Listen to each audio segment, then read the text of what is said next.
Five Nights at Freddy's, Poppy Playtime, and every other horror game that has ever been made all have one thing in common. While they might be incredibly scary, they are all beatable. Okay, that's a lie. I've never beaten half these games, but someone out there has. So I'm gonna go through the most famous horror games ever and tell you which ones I would survive if I was actually in the game myself and which ones I would just give up in. If I'm being real, I would probably give up in all these scenarios, but then the video would only be 30 seconds and that can't happen. So anyways, before we get into the actual games, we have to rewind a little bit. A while back, I did a video breaking down horror movie villains I could beat. And I said the only reason horror movie victims ever die is because they make incredibly dumb decisions. They hear a noise in the dark basement and go investigate it alone with no weapon. They'll knock the killer unconscious, hold his weapon in their own hands, look at it, and then place it right back next to his head. But horror games are different from movies because in a horror game, the controller is in my hands. So if I get slimed out by Huggy Wuggy, it's my fault. So I'm gonna tell you exactly how it would go if I was in every popular horror game, starting off with Five Nights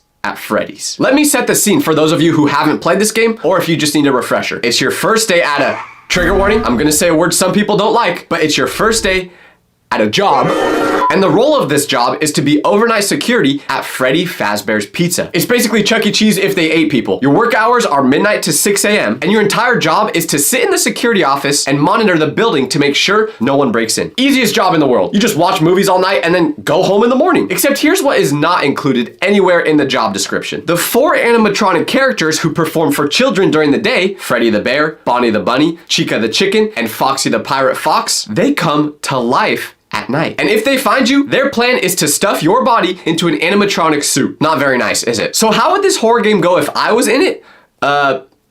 I would die. I would not make it through this job. But what I want to do is walk you through exactly why I wouldn't make it as we meet each character, because there's very good reasoning for why I say this. Let's start off with the main reason I wouldn't make it, the power system. In this game, you have a limited electricity budget for the entire night, and you spend that power checking security cameras, turning on the lights in the hallways on either side of your office, making sure none of the animatronics are there. And if they are, you spend more power closing the 2 doors right next to you. But if your power runs out before 6 a.m., everything shuts off. The doors open, the lights go out, and then Freddy basically comes and eats your face. So you have to find a way to make a very small amount of power last 6 hours. Unfortunately, I'm just not gonna be able to make that happen. I would be out of power by 2 a.m. on night 1. Like, I'd be doom scrolling from 12 to 2, sucking up all the power, and then boom, I'm cooked. It wouldn't even be because I was checking the monitors and turning the lights on so much that I lost power. No, it would literally be because I can't sit still without my phone for more than 5 seconds. So I would just be using that iPad, but instead of checking security cameras on it, I would be watching AI fruits eat each other. But let's just say that this wasn't a possibility. Say I didn't have access to the internet and only had the same capabilities you have when playing the game. Well, I would still fail because I'm a very anxious person. So I would check cameras constantly in the first hour because every time I looked away, I would immediately need to look back to confirm nothing moved. I do this in real life. Whenever I stay at hotels, I check to make sure the door is locked, I go to bed, and then I get up 5 seconds later thinking I must have just imagined locking it and it's still unlocked. So that's how I would lose a bunch of power. But even if I was able to get rid of that anxiety and not check the camera so often, I promise you, the moment I see one of those animatronics staring into my office, I am shutting that door and leaving it closed until the power goes out. I don't care if I check the hallway again and Bonnie's gone now. If I see an animatronic in that hallway just once, the doors are shutting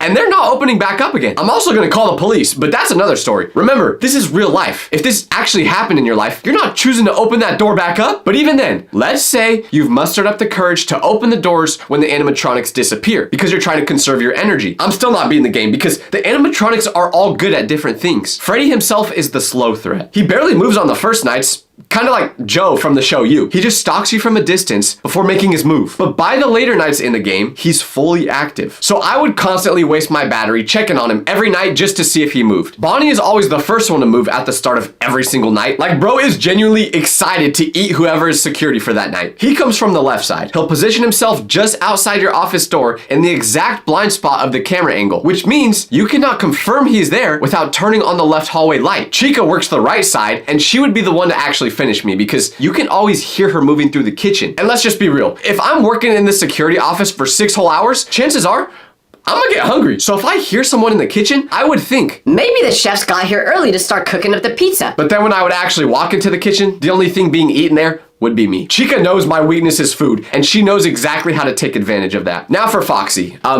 if I saw Foxy in real life, I would give up. Because I've had genuine heart palpitations due to Foxy scaring me while playing the game. So just imagine what that would be like in real life. If you're not very familiar with Foxy, he lives behind a curtain in Pirate's Cove, and he will have you checking those cameras more often than I check the Instagram page of the girl I liked to see if she followed me back. She never did. But if you check on Foxy too frequently, he gets agitated and charges at you. If you don't check on him enough, he still sprints at you when you're not looking, and he bangs on your door, which drains your battery. Why would I want to deal with this, especially when I could just accept my fate and go into the afterlife? And even more so considering the fact that I'm an overnight security officer. I'm probably making like $8.50 an hour. I'm already overstimulated enough in life. I don't got time to be thinking about 1,000 things at once, like checking the cameras, looking in the hallways, keeping track of every single animatronic. This is overnight security. I signed up for this because I thought I would be able to clock in, watch those videos of people building houses out of nothing in the middle of the woods, and after 6 hours, go home. The worst part about all this is that if you find a way to actually survive all 5 nights, it doesn't end there because there's like 7 other games. If I went through all those games, this video would be like 3 hours long, and I'm way too lazy to do that. So we're just gonna speed through how the other games would go if I was in them. The second Five Nights at Freddy's game keeps everything from the first, but makes it scarier. The toy animatronics are new versions of the originals, but there's now a puppet in a music box that you actively have to focus on, which means every second you spend managing the puppet is a second you are not watching anything else. And then you got Balloon Boy, who doesn't hurt you directly, but he disables your flashlight so you can't check the vents, and then he laughs at you. And let me tell you right now, if my flashlight stops working while I'm doing this job, once again, I'm accepting my fate. I'll just sit there in the dark like this until I meet my demise. Okay. We're doing good.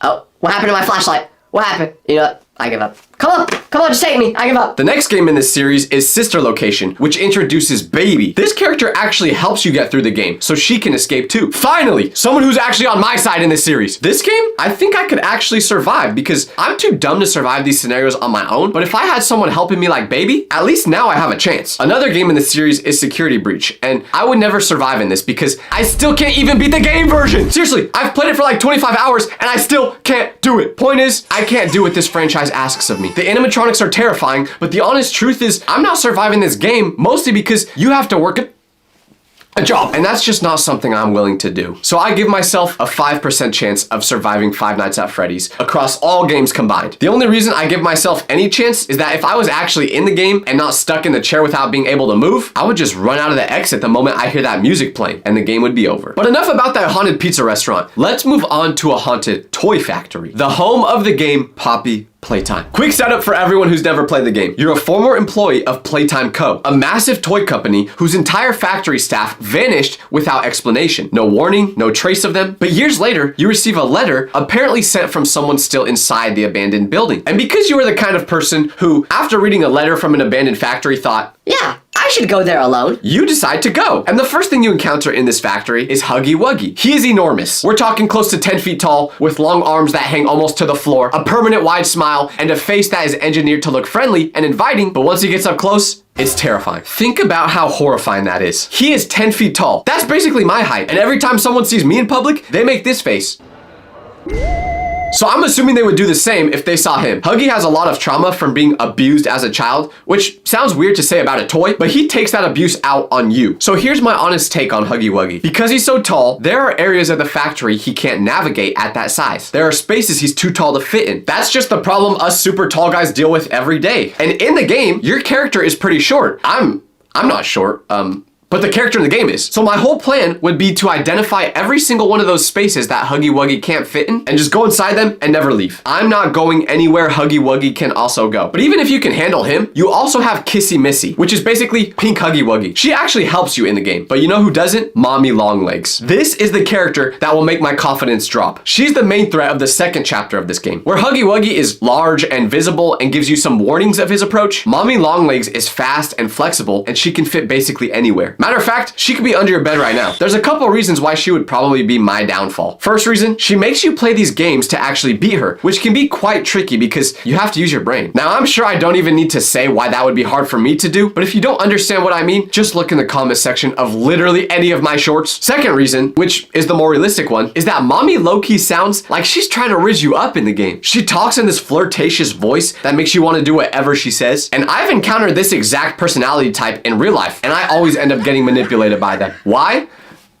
I don't know. But if you somehow manage to get past mommy, you've got these annoying little toys called the smiling critters. Seeing these creatures actually makes me wish I was in the game. Because if I was, I would just drop kick them. They aren't even much of a threat themselves. But when you have so many of them attacking you and they're all making noise, you just decide to give up. I would definitely be able to beat them if you put me in this game though. Because like I said, I just become Prime Ronaldo and start kicking them through walls at 100 miles per hour. Why they don't let you do that in the game will never make sense to me. But about halfway through this series, you meet this mysterious purple creature named Catnap. And Catnap sprays red gas that puts you to sleep and handles the rest while you're unconscious. Sounds pretty illegal if you ask me. Well, I guess basically everything that happens in this game is illegal. Like murder. But if I was in this game and I had to deal with Catnap, I don't like my chances. I'm a guy who loves to sleep as it is. So picture this. I'm inside a toy factory, fighting for my life, which means I'm probably exhausted. And the moment I get a whiff of that red gas, I will gladly take a quick nap. Only problem is, I probably won't wake up from it. But honestly, if I had to choose a way to go out in this game, it would be this. Falling asleep is way better than getting ripped to shreds by Huggy Wuggy. Here's the core reason I survived Poppy Playtime when I clearly have no chance in Five Nights at Freddy's. You see these things right here? I can use these in the game. Okay, you probably have no idea what I mean by that.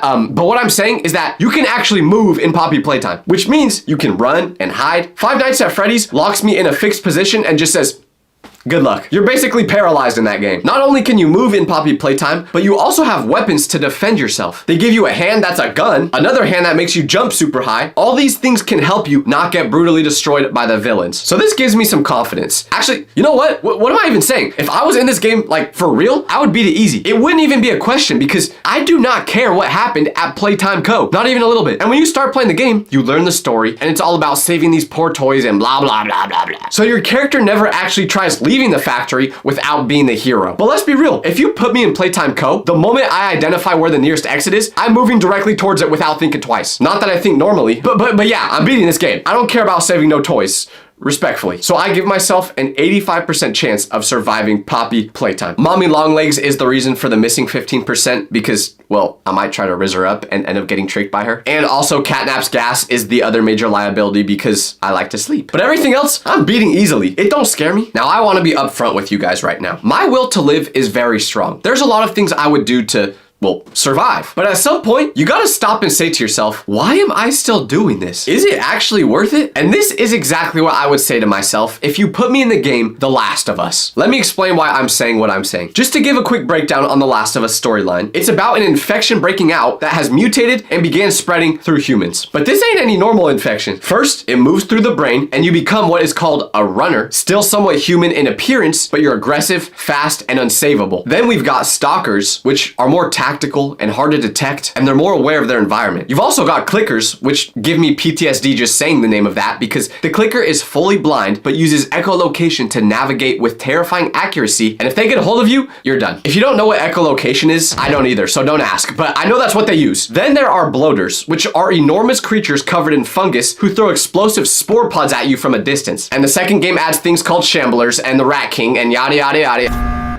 But here's the thing I need you to understand about this world. The humans in the game are just as dangerous as the infected people. There are hunters who will rob you, military that will hurt you. If you're a human in this game and you see another human, chances are you're cooked or they're cooked. Just depends who reacts first. So if you actually wanted to survive in this world, you simply have to do what the characters in the game do. Move quietly near clickers, stay out of open ground so people can't see you, check every corner before committing to entering a room, and treat every stranger as a potential threat. You don't have to do this for a day or a week or for a year. No. You have to do this for the rest of your life. So this is where, if I'm in this situation, I have to ask myself, what exactly am I fighting so hard for? I just accept my fate and let the zombies eat me? Because I want to stay alive and keep fighting? Dog, what are we fighting for? It is okay to accept defeat. Just rest. Now I know all the people who've played this game's argument is going to be, Tyler, the character you play as, Joel, is fighting to stay alive for his daughter, Ellie. But here's the thing. That ain't his actual daughter. He just met her and knew she needed help and they grew a father-daughter-like bond. So what I would do if I was Joel is find the girl a safe group to let her stay with, and after that, whatever happens, happens. I don't think you're understanding what I'm saying. Genuinely try to put yourself in this situation when the zombie breakout happens. If we're all being honest, this is how it would go. Day 1, freak out, trying to figure out what's happening and hide. Day 2, realize the whole world is going crazy and society is crumbling. Day 3, because society is crumbling, you go inside the grocery store and eat everything in sight for free because there are no rules anymore. Day 4, try to fight some zombies and realize you can't do this forever. Day 5, accept my fate. 0% chance of me surviving The Last of Us, not because of a skill issue, but because I would be too lazy to make it. I don't know about you guys, but I'm getting tired of having to survive in these games where it's based on my physical ability. I only could do 6 push-ups during my fitnessgram pacer test. I'm not built for this, but luckily, there are horror games that don't just rely on you being physically skilled. There are some that rely on your brains. Now, some may say that is a disadvantage for me, and you're probably right, but I actually don't have a rebuttal to that. But anyways, next up, Amanda the Adventurer. The premise of this game is that you find a box of VHS tapes in your attic that belonged to a relative. The tapes contain a children's show called Amanda the Adventurer, starring a girl named Amanda and her companion Wooly the sheep. On the surface, it looks exactly like what it presents itself as. A bright, cheerful show for kids, kinda like Dora. Amanda will hold up a picture and go, "What animal is this?" and she waits for your response. But as you start watching the shows, it starts feeling wrong. Slowly at first, then faster. Amanda starts asking things that do not belong in a program made for children, and she gets very angry when you don't answer how she wants. It starts to get really creepy because you can feel the fourth wall breaking when she's genuinely looking at you through the TV. And when you give the wrong answer or refuse to do what she says, she gets mad and basically tries to murder you. Not very nice, Amanda. Her poor little sidekick Wooly is terrified the whole time and basically screaming for help through his eyes. He knows something is wrong with Amanda, he just can't say it. So how do we actually beat this game? You have to watch the VHS tapes and do as it says to beat it. You have to use the clues in these tapes to figure out how to escape. Well, with all due respect, we're literally just dealing with a girl that isn't even in real life. She can only get you through these tapes. So my survival strategy for this game has fewer steps than making instant noodles. I'd walk into the attic, see a box of unlabeled VHS tapes sitting in a dusty corner. I would leave the tapes in the box, walk back downstairs, and never think about it again. I've never owned a VCR. I would have to go out of my way to buy a VCR. It's the same story as the girl from the Ring movie. Just don't get a VCR and you're good. Matter of fact, don't pick up anything that starts with an acronym. VHS, VCR, BBL, just leave it all alone. But let's say I'm already watching the VHS tape before I understand how dangerous it is. And now I'm trapped in the game. Here's exactly how that scene plays out. The tape starts, Amanda's all cheerful and bright. She asks me something simple and I answer it and she moves on. Then she asks something that seems kinda off. It's right in this moment where I would turn the television off. Amanda can't call me on the phone. Think about it. She only hurts you when you disobey what she tells you in the VHS tapes. So if you don't watch the VHS tapes, you'll be fine. It's pretty simple. Once you realize these aren't normal tapes, stop watching them. That's what we would all do in real life, let's be honest. Like if I broke the fourth wall right now and just started saying, "Hey Jake, I know you're in your room right now watching my video. Why are you laying on your bed? Get up, Jake, get up." Like if your name is Jake and you just watched that clip while laying on your bed, chances are you've already scrolled off this video. That's what I would do. It's pretty simple. I've said it before about all these horror games and movies. Just don't do what the killer is trying to get you to do. It's not rocket science. I'm not letting a Walmart Dora the Explorer scare me all because I don't do what she says on some VHS tapes. Unfortunately though, I talk a big game, but let's be real. I'm a nosy person, so I'm probably not turning those videotapes off if I was actually in this game. And that is when we have a genuine problem that I can't defend myself against. So what is my master plan to beat the game if I was forced to watch every single videotape? I don't know. Who said I have a master plan? Why am I always the one that has to figure out how to beat these games? Why can't y'all be the ones to do it? Because it's your video? You know what, editor? That's a good point. But also, no one asked you for your opinion. You are fired. Third editor I've had to fire this month. All right, guys. Unfortunately, the edits for the rest of this video may look a little weird because I'm the one doing them now, and I'm not the best at it. So just try your best to ignore if the edits look a little weird. But to be fair, the editor did have a good point, and I should probably tell you what I would actually do if I was forced to play all the VHS tapes. LOL, I told you, lil bro. How did you get back in here? I literally just fired you. You know what? Nah, I'm going to your house, editor. Lock your door, buddy. A few moments later. Okay, now that I handled that, where was I? Oh, yes. So if I was forced to watch all the VHS tapes, you know what I would do? I would just be a good boy and tell Amanda everything she wanted to hear. This isn't the time to argue. We can fight Amanda after we get out of this attic. But for now, just do what she says. It's like when you listen to your mom because you're hoping she'll get you McDonald's. With that said, I give myself a 95% chance of surviving Amanda the Adventurer. The remaining 5%, I'm blaming on my editor. Well, former editor, I guess.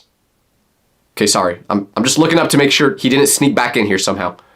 Okay, we're good. So with everything that we've talked about in these horror games and the research I did, the number one thing I've realized is that my willpower is not very strong. You take away my ability to doom scroll for more than 3 days, and that's probably where I call it quits. But I don't know if that's just me or if you guys agree. So let me know in the comments which horror game you think I'm drastically underestimating myself on and which ones you think you would survive. I already know some of you are pulling up the keyboard about to lie so hard about what you would do in these games. But hey, I kind of did the same, so I can't even get mad at y'all. Hello. Today, we are going to be playing a little game. I'm going to give you a list with the most famous horror villains of all time, and you are going to decide which ones you think you could beat. But what's the catch? Well, if you... Hello? Okay, 1 second, mommy, I'm filming something.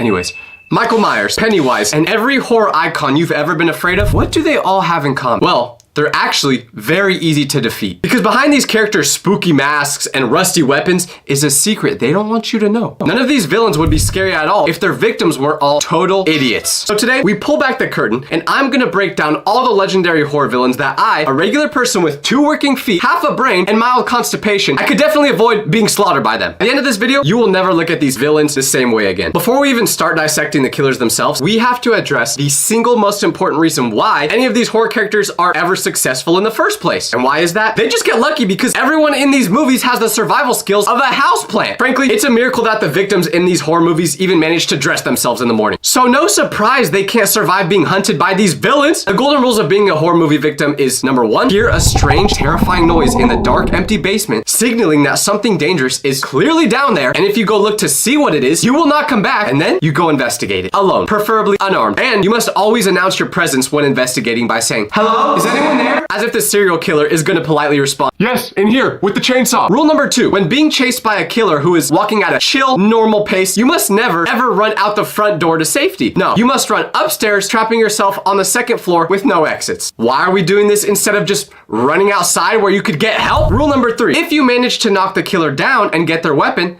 you must immediately drop the weapon next to their unconscious body and run away, instead of, finishing the job. And I'm not even exaggerating how dumb horror victims are. Think about it. Michael Myers' slow walk is only menacing because his victims have the spatial awareness of a Roomba. They're always running into dead ends or tripping over thin air. The whole Scream franchise is basically making fun of this exact thing. The characters literally sit around discussing the rules of horror movies and then proceed to break every single one of them. They answer the creepy phone call, they open the door, they go to a massive house party in the middle of a killing spree. They have all the knowledge of how to survive, but none of the common sense. It's like watching someone read a book titled How to Not Get Eaten by a Lion and then actively climbing into the lion enclosure at the zoo. So when I say I can beat these villains, what I'm really saying is that I can beat them because I am not required by a Hollywood script to have a brain made of wet cardboard. And the first villain I'm so confident I could defeat is in a category I like to call just a guy. These are the villains that, when you take away the creepy music, when you turn the lights on, when you mute the deafening jump scare sound effects, you realize they're just people. Regular, normal, probably has a normal job on the side, people running around in costumes they most likely bought at a Spirit Halloween that's a Macy's during the rest of the year. They're probably doom scrolling in their free time just like me and you, making 6-7 jokes. The only difference between them and us is we keep the psychotic thoughts in our head. They act on them. And one villain that perfectly describes what I'm saying is Ghostface. For those of you who haven't seen the Scream movies, Ghostface is someone who stalks people and toys with them before attacking. He'll call his victims on the phone, ask creepy questions, which usually leads to these people doing something stupid and walking right into his trap. So let's be honest about Ghostface. The whole gimmick, the main idea of the whole series is that the killer could be anyone. Like the person next to you could be the killer. It could be your best friend, your boyfriend, your weird teacher that gets uncomfortably close to you. Yeah, I'm talking to you, Mr. Stevenson. I still never forgot about that. But here's the flip side of that coin. Because the killer could be anyone, it's usually just some teenage kid that goes to your school. It's probably someone who, let's be real, you knew someday something like this would happen with them. And you're telling me that I'm supposed to be scared of Jimmy from 4th period history class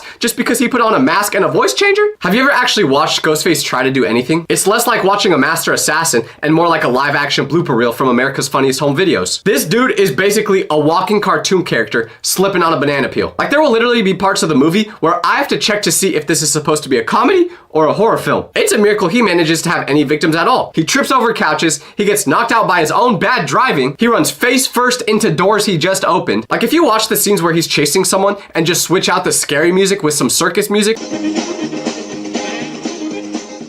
you realize this man is not scary at all. And if you think I'm exaggerating, I'm not, because there are entire compilations online dedicated to Ghostface tripping, falling, getting stuck in garage doors, and being completely beaten by normal stuff you find in a house. One of his most iconic moments is literally getting taken out by a small 90s era television. Ghostface is just a dude, let's be real, or a girl, I don't discriminate, but they don't got any powers. Literally, like if you wanted to right now, you could go on Amazon, buy the whole outfit, and become the next Ghostface. Okay, don't do that, but in theory, you could. But like I said, don't do that. I'm also pretty sure Ghostface has asthma because if you ever watch them chase people, they get winded after like one flight of stairs. He's got the lung capacity of a goldfish in a puddle. And I know what you're thinking. Okay, Tyler, you talk a big game, but how are you gonna defeat him? Well, the strategy to beat Ghostface is simple. Step 1, don't play his game. He calls you with that stupid, gravelly voice, asking what your favorite scary movie is. You know what you do? Hang up, block the number, done. His whole game depends on you being terrified. So if when he calls, you just do this.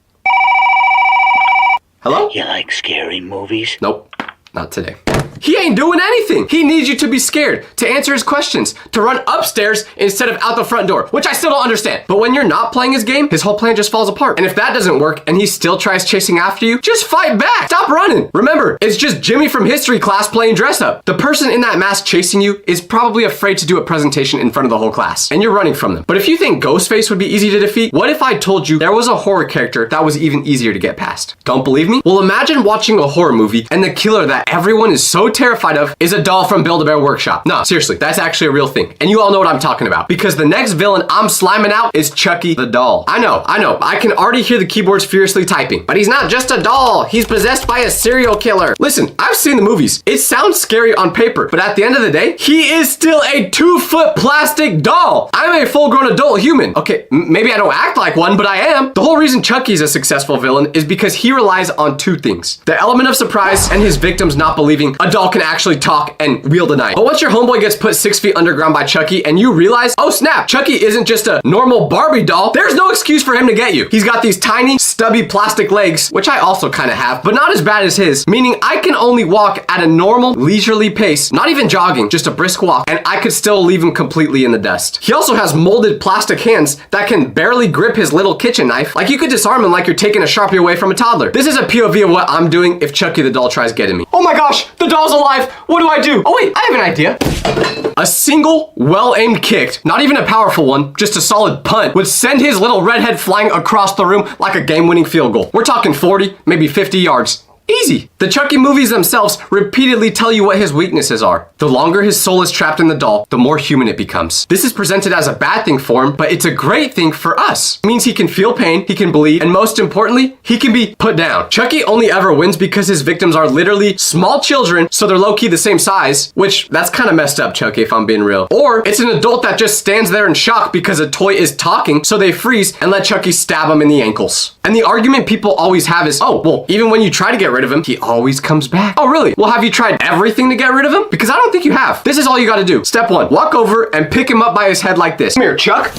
Step 2, take his knife. He has the grip strength of a wet napkin. It will not be difficult. Do something smart. Step 3, get rid of him in a smart way. Lock him in a safe. Toss him in a wood chipper. Melt him with a blowtorch. Don't just throw him in the dumpster. You know he's gonna come back if you do that. And I can't lie though. I talk a big game like I would easily destroy Chucky, but when I was younger, I was terrified of him. You can't tell anyone I said this, but one time I had a nightmare that Chucky was chasing me around and I woke up to a fully wet bed. So I went to my parents' room and told them Chucky did it. They didn't believe me. But now that I'm older, I ain't scared of you anymore, Chucky. So I give myself a 95% chance of defeating this doll. But one villain that I am still low-key scared of to this day is Samara Morgan from The Ring. Now, if you don't know who this Yeah, now you recognize her. Every time I watch that clip, I still get goosebumps. But after I actually watched the full movie for the first time, I realized, wait, this chick is easy to defeat. If you don't know anything about this villain, I'll give you a quick breakdown. Another person. It's creepy, it's spooky, but her whole murder method, the entire foundation of her ghostly enterprise depends on a piece of technology that is now basically a dinosaur. Her curse is spread on a VHS tape. I know I've got a lot of people who watch my content that are younger, so answer this. Do any of you guys even know what a VHS tape is? Because I'm 23 years old, and even I've never used one before. So offended to be. Because even if you wanted to be one of the victims in the movie, you would have to find a VCR. I know, now it just sounds like I'm saying random acronyms, but that's a real thing too. A VCR is what you put the VHS tape into, or at least that's what ChatGPT just told me. Never even seen one of those in my life besides at my grandparents' house. But they passed away a while ago.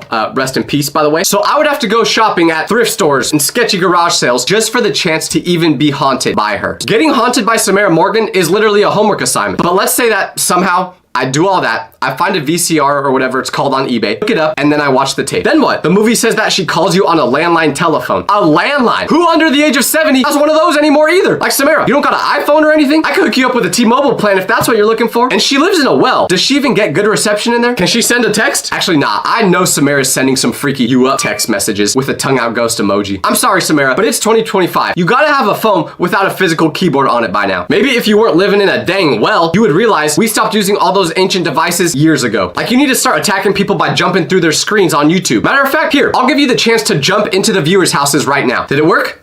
No? Dang it. Ah!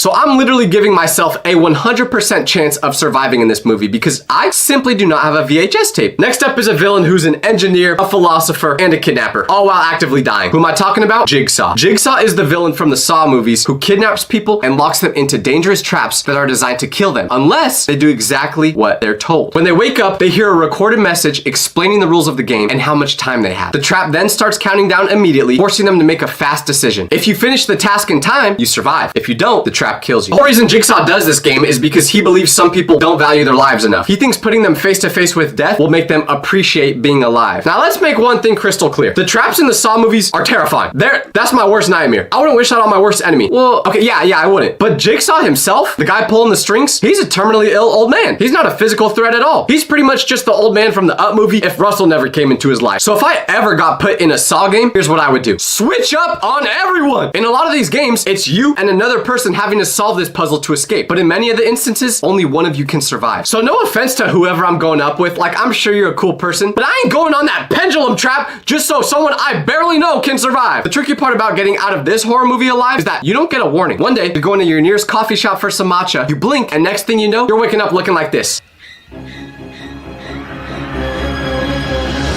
And that's exactly why you shouldn't drink matcha. Jigsaw will put you in these games if you do it. If you get put in these games, there's no chase, no chance to run, or even a chance to use your brain to survive. That makes it kind of scary and a lot harder to survive because in almost every other horror movie, if you just have an IQ over 5, you could survive. So with that in mind, I give myself a 20% chance of surviving in this movie. So for the Scream movies, I give myself an 85% chance of surviving. All right, so we've dealt with the guys who can be beaten by common sense. Now, let's talk about the heavy hitters, the big boys, the ones who have their own theme music that starts playing when they're nearby. Now, they may have a lot more aura, but even these legends are beatable, and I'll show you why. The first one we got is Michael Myers. Michael Myers, he's terrifying, I ain't gonna lie. He can take pretty much infinite damage without getting hurt. He's been shot, stabbed, burned, blown up, and he just keeps on coming. Sounds like an average day in Bakersfield, to be honest. This man does not die. But, and this is a big but, for all his supernatural toughness, he has a massive, glaring, calendar-based weakness, his bizarre obsession with Halloween. This man is the ultimate seasonal employee. He literally only works one day a year, October 31st. So for 364 days, and sometimes 365 during a leap year, Michael Myers is a complete non-issue. You almost have a full year to be literally anywhere else on the entire planet except Illinois, because that's the place he stays for some reason. So when that one day of the year comes around where he decides to go crazy, how do we prepare for it? I don't know, maybe leave the town? Have you ever seen Michael Myers boarding a Delta flight? Didn't think so. He just walks everywhere, very slowly, not even a jog, which I get because he doesn't want to lose aura by running after someone. Like, that's low-key embarrassing. He moves with the urgency of my mom when I'm late for school. The only reason he's successful at getting his victims in these movies is because they're stupid. You're telling me you love your hometown so much that you aren't willing to leave it one day a year so you don't die? You would rather get posted online with some angel wings than leave your home one day a year? I mean, I'm low-key the same way. I never leave my home either, but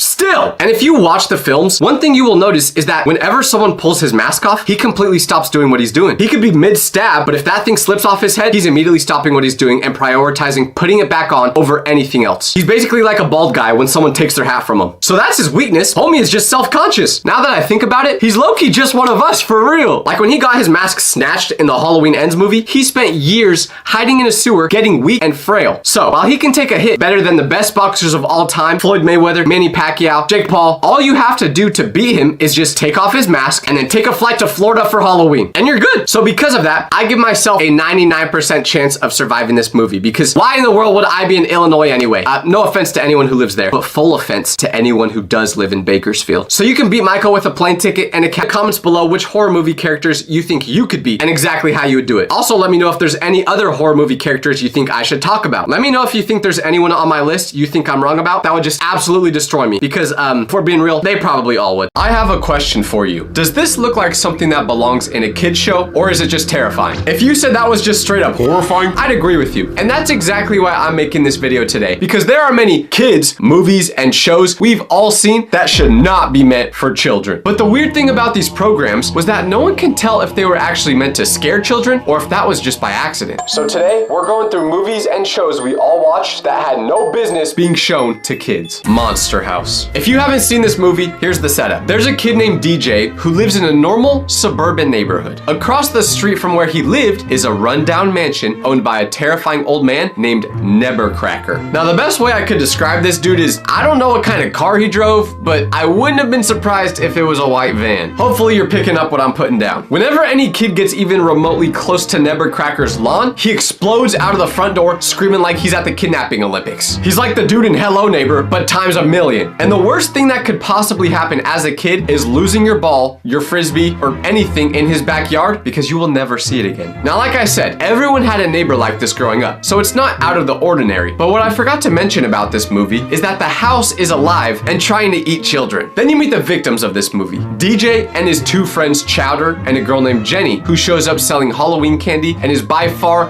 the least dumb person in the whole movie. Now, DJ and Chowder always had their theories about this creepy house. Jenny was a bit skeptical about the house being alive because if someone told you their house was alive, you would probably get them put into a mental hospital. Early in the movie, Nebercracker has a heart attack during a confrontation with DJ and he gets taken away by an ambulance. Not too out of the ordinary. I remember the first time I scared an old man enough to make him have a heart attack. Like, we've all done that before. Back in the old days, he probably would have snatched DJ up and put him in the basement. But that didn't happen here. And since Nebercracker got taken by the ambulance, the house was empty. But what we didn't realize at first is this Nebercracker was keeping the house in check. So when he left, the house started doing whatever it wanted, which is primarily trying to consume people and their belongings. It sucks a police car directly through its front door. And if you're a police officer, what do you even put on the report for that? House ate my car? They're locking you up in the mental hospital too, buddy. But here's where Monster House separates itself from being a movie meant for kids that feels slightly spooky to something a whole lot more terrifying. Because Nebercracker's wife, Constance, was a large woman. Not trying to be mean, just stating the facts. And her entire life, neighborhood kids tormented her constantly. Every Halloween, they'd show up to mock her, throw things at her house, scream at her. It was just what the kids did. It's the same thing kids do every time they see me in the McDonald's drive-thru line. Seriously, please stop. And it used to be considered funny, but one Halloween, it escalated. There was a confrontation, and Constance fell and died. Nebercracker, because he loved his Pookie so much, and because grief does terrible things to people's decision-making, he finished building the house on top of her. And Constance's soul, which has spent decades being humiliated and furious and never once getting to just exist in peace, fused with the house itself. She became the house. And no, that is not a fat joke. It's actually a good one though.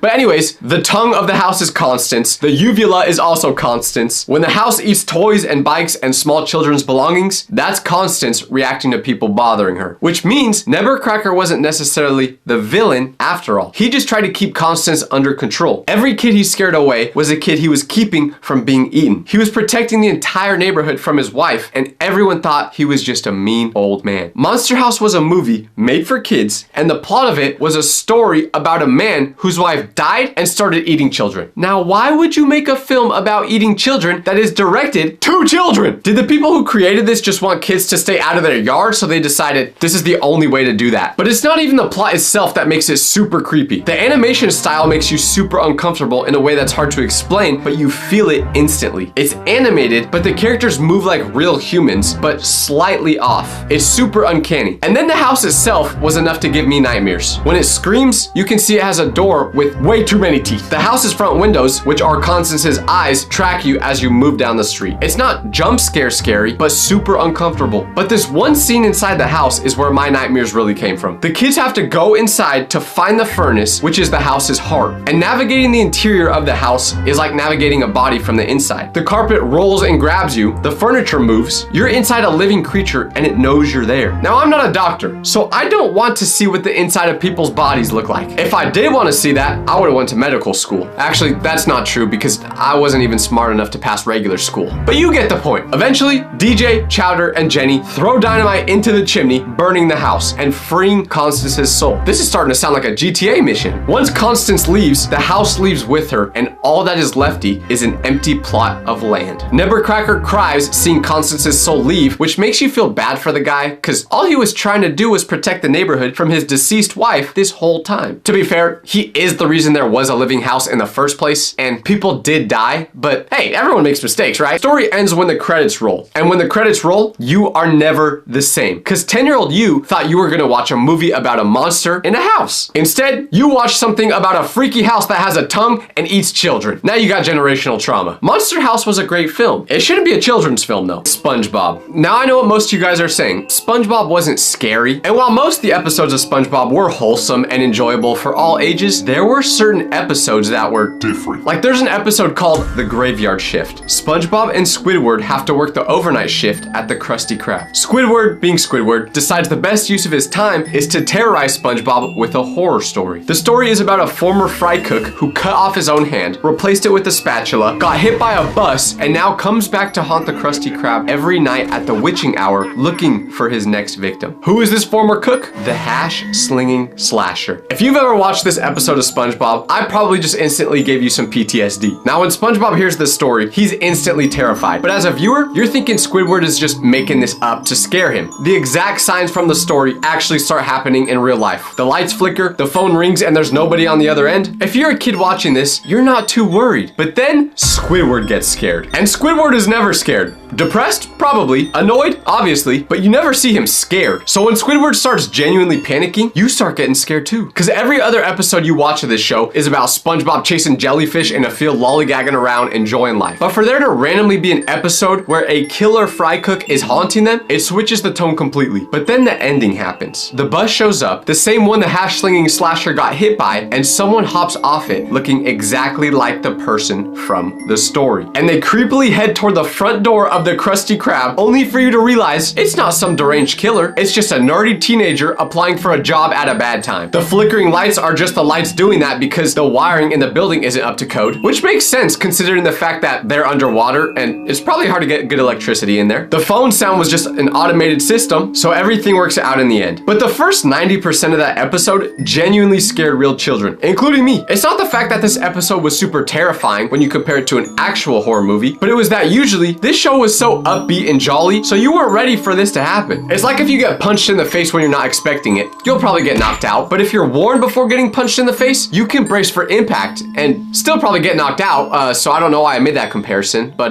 yeah, let's just move on actually. Then there's the episode called Rock Bottom. This one doesn't have any jump scares, but it's just pure dread for the whole episode. So SpongeBob and Patrick go to an amusement park, stay too late, and miss their bus home. SpongeBob ends up on the wrong bus and gets dropped off at Rock Bottom, which is a place that exists below the ocean floor, deeper than Bikini Bottom, a place that's darker, stranger, and operates on different rules than Bikini Bottom. And the episode is literally just SpongeBob trying to get home. He keeps trying to catch the bus back, but every single time, right as he's about to make it, the bus leaves without him. And the residents of Rock Bottom speak in a language that sounds almost like English, but not quite, so SpongeBob cannot understand a single word they're saying, and nobody can help him. Now that I think about it, the language low-key just sounded like how I am when I try to talk to a girl. I'm trying to get my words out, but it just doesn't make sense. This episode is scary for one reason. Did you ever actually physically get jump scared? No, but for the whole duration of the episode, something just didn't sit right with you. But it wasn't even full episodes itself that would be scary, because during completely random episodes, when you're least expecting it, they would randomly pop pictures on the screen of non-animated characters like Nosferatu or real live butterflies. It would literally just be at a random moment. And while these may not sound horrifying, seeing something that is not animated in a show that is entirely animated would give you a really weird feeling. My question is, why did the creators of the show even put these moments in? Were they just trying to give a generation of kids trauma? Hey, you know what would be funny? What if we put a photo of one of the scariest horror characters of all time right in the middle of the episode without any context? Won't that, like, traumatize the kids?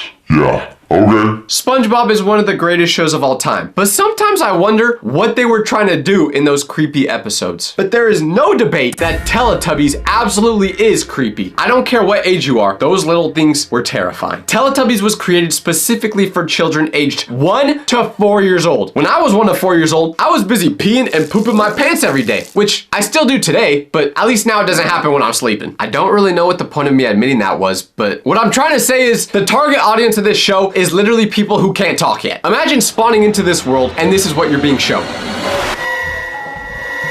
I don't even know if anyone found the Teletubbies as terrifying as I did, but if you don't understand why they scare me so much, let me help you understand. The Teletubbies are 4 large humanoid creatures, brightly colored, they have antennae growing directly out of their heads, and televisions built directly into their stomachs. The televisions are part of their body. Their names are Tinky Winky, Dipsy, Lala, and Po. They live in a dome in a field where the grass is unnaturally green, and everything about this world they live in was slightly off. In the sky there's a sun, and the sun has a baby's face in it. There's literally no context given about this baby sun or why it's there, but it's there. Like, is the baby the ruler of the Teletubbies? Is it keeping them trapped in this dome? I have no idea, and I want answers. But here's the thing that made this show really eerie, because I can get past the weird shapes of their bodies or the fact that there's a laughing baby just floating in the sky, but the part that made this whole show too freaky was how they talked. They basically spoke in a language of gibberish, so you could never actually understand what they were saying. In any other kids show, like Bluey, or actually that's the only other toddler show I can think of. Elmo. But in these shows, they speak a real language. They speak American. But in the Teletubbies, you have no idea what they're saying to each other at all times, which is a big issue because it makes you wonder what they're talking about. For all I know, they were calling me chopped through the TV screen. But oh, don't worry. There's one person in this show that speaks a real language. It just happens to not be an actual person, and instead, it's a metal tube called voice trumpets. They come out of the ground, a voice comes out of them. The voice has no source. It simply emerges from the earth and announces things. The Teletubbies respond to the voice from the ground like this is just completely normal. Now, if it sounds to you like I haven't really given a plot for this show and I'm basically just describing the setting of this place, you're right. That is what I'm doing, because there basically is no plot to it. It's just the gibberish speaking Teletubbies wandering around with no purpose or mission in life staring at you like this.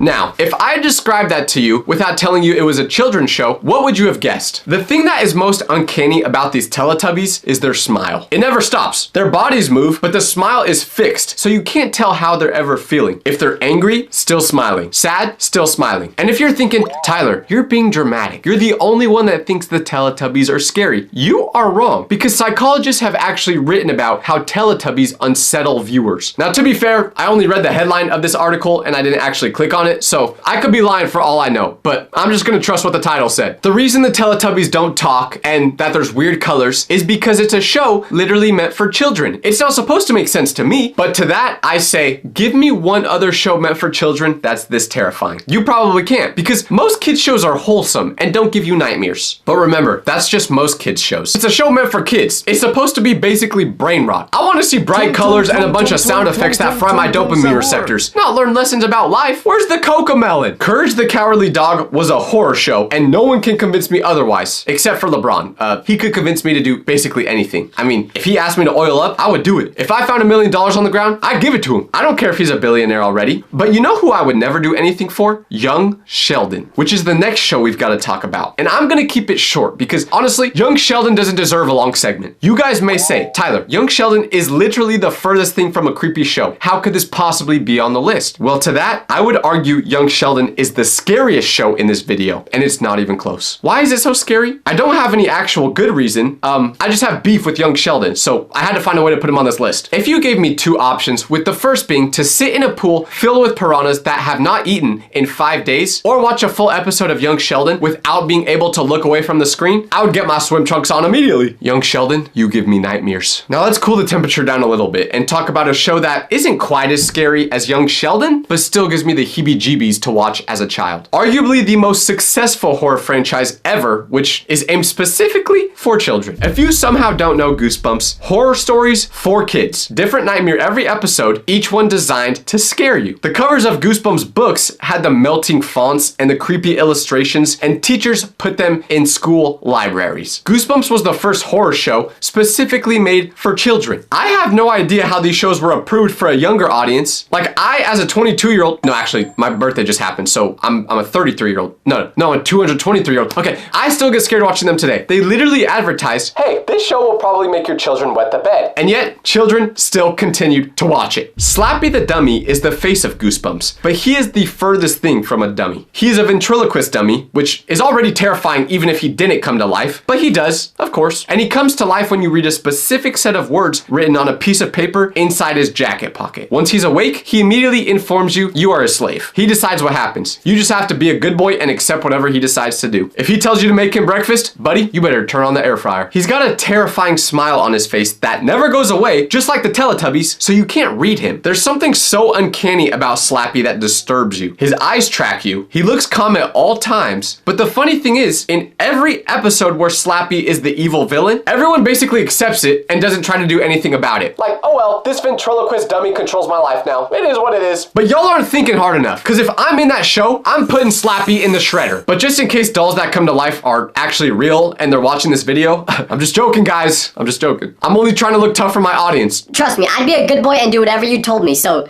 please leave me alone. But there are two specific episodes of Goosebumps I remember vividly because of how terrifying they were. First is the one where a Halloween mask permanently fuses to a girl's face and slowly takes over her body and mind. Remember, this show is made for kids. And then you have the Ghost Next Door episode that has a huge twist. Throughout the whole episode, you're following what you assume is a kid stuck in a horrible ghost story. But at the very end, it's revealed that the kid you've been following the whole time is the ghost. But here's the weirdest part. Although I literally would cry at some of the Goosebumps episodes as a child, which honestly isn't saying much because I would cry at anything. Like I cried at my grandma's funeral, which that's probably a horrible example because everyone cries at funerals. But even though this show scared me so much, I would always come back for more. I was addicted to watching every episode, even though I knew if I did watch it, I probably wasn't getting any sleep that night. And I don't get good sleep as it is. Just look at these eye bags. Seriously though, if anyone knows how to fix eye bags, please comment below. But that's the trend with all these shows and movies. Although they terrified you, there was something about them that just made you want to keep coming back for more. Except young Sheldon. I never came back for more of that show.